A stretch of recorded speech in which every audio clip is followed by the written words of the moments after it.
இன்னைக்கு நாம எங்க வீட்டு வரலட்சுமி பூஜையை பத்தி தாங்க பார்க்க போறோம். முதல் நாள் வந்து வியாழக்கிழமை சாயந்தரமே மண்டபம்லாம் ஏற்பாடு பண்ணி எங்க வீட்டு வரலட்சுமி அம்மா அலங்காரம் முடிச்சு வெளியே வச்சு பூஜை பண்ணி உள்ள அழைச்சிட்டு வந்து மண்டபத்தில் வச்சு நெய்வேத்தியம் பண்ணி வீட்டுக்குள்ள அழைக்கிற பூஜை முடிஞ்சுதுங்க. மறுநாள் வந்து பார்த்தீங்கன்னா வெள்ளிக்கிழமை காலையிலேயே எழுந்திரிச்சு வீட்டை தொடச்சி சுத்தம் பண்ணி கோலமெல்லாம் போட்டு குளிச்சுட்டு நெய்வேத்தியம் பண்ணுறதுக்காக சமைக்க ஆரம்பிச்சிட்டாங்க. 4 மணிக்கு வேலையை ஆரம்பித்தேன். 10:30க்குள்ளே சாமி கும்பிட்டு முடிக்கணும் அப்படிங்கிறதுக்காக சீக்கிரமாகவே வேலையை ஆரம்பிச்சிட்டேன்.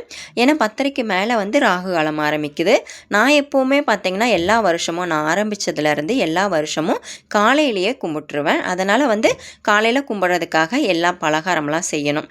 அதுக்காக வந்து சீக்கிரமாகவே வேலையை ஆரம்பிச்சிட்டேன். 4 மணிக்கு எழுந்திரிச்சேன். நெய்வேத்தியத்துக்காக பொங்கல், பாயாசம், கொழுக்கட்டை, இட்லி இதெல்லாமும் செய்யணும். லஞ்சும் சமைக்கணும். ஏன்னா பூஜையில் 10லேருந்து 10:30க்குள்ளே பூஜையில் உட்காந்துட்டேன் அப்படின்னா அதுக்கப்புறம் 11:30 12 மணி ஆகிடும் பூஜை முடிக்கிறதுக்கு.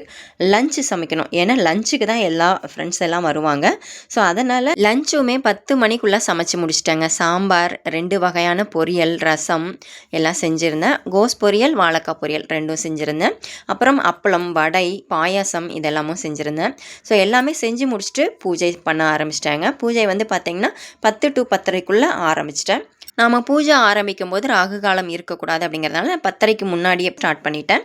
ஸோ நான் வந்து நெய்வேத்தியத்துக்கு என்னெல்லாம் வச்சேன் அப்படின்னு பார்த்தீங்கன்னா இட்லி, கொழுக்கட்டை, சக்கரை பொங்கல், பாயாசம், பச்சை பருப்பு பாயாசம் ரொம்ப முக்கியங்க. ஸோ இதெல்லாம் வச்சு நான் நெய்வேத்தியம் பண்ணினேன். ஃப்ரெண்ட்ஸ், ரிலேட்டிவ்ஸ் எல்லாத்தையுமே இன்வைட் பண்ணியிருந்தேன். எல்லாருமே வந்திருந்தாங்க. பூஜை முடிஞ்சதுக்கப்புறம் நாங்களும் நோன்பு கயிறு கட்டிக்கிட்டு ஃப்ரெண்ட்ஸ் ரிலேட்டிவ்ஸ்க்கும் கட்டி விட்டுட்டு தாம்பூலம் கொடுக்க ஆரம்பிச்சிட்டோம். இந்த டைம் நான் என்ன ரிட்டர்ன் கிஃப்ட் கொடுத்தேன் அப்படின்னு பார்த்தீங்கன்னா ஒரு பவுலுங்க.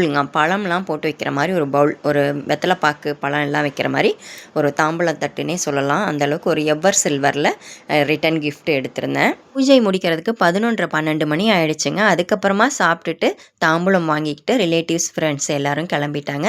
எங்கள் அப்பார்ட்மெண்ட்டில் இருக்கிறவங்கெல்லாம் ஈவினிங் தான் வந்திருந்தாங்க. நான் 15 பேருக்கு மேலே இன்வைட் பண்ணியிருந்தேன். இன்வைட் பண்ணின அத்தனை பேருமே வந்திருந்தாங்க. அது எனக்கு ரொம்ப ரொம்ப ஹாப்பியாக இருந்தது. ரொம்ப ரொம்ப சந்தோஷமாக இருந்தது. வரவங்களுக்கு எல்லாருக்குமே பிரசாதம் கொடுக்கணும் அப்படிங்கிறதுக்காக நான் பச்சைப்பருப்பு பாயாசம் வந்து அதிகமாகவே செஞ்சுருந்தேன். சாயந்தரமாக வரவங்க எல்லாருக்குமே ஏதாவது ஒரு பிரசாதம் கொடுக்கணும் அப்படிங்கிறதுக்காக ஒரு டம்ளர் பாயாசம் கொடுத்துட்டு தாம்பூலம் கொடுத்து வாங்கிக்கிட்டு கிளம்பிட்டாங்க. இந்த வருஷம் எங்களோட வரலட்சுமி பூஜை சிறப்பாக முடிஞ்சதுங்க. நல்ல மன திருப்தியோட நல்ல மன நிறைவோடு இருந்தது எங்களோட வரலட்சுமி விரதம். நீங்கள் யாரெல்லாம் எப்படியெல்லாம் கொண்டாடினீங்க, எத்தனை பேரை இன்வைட் பண்ணியிருந்தீங்க அப்படிங்கிறத மறக்காமல் கமெண்ட்டில் சொல்லுங்கள்.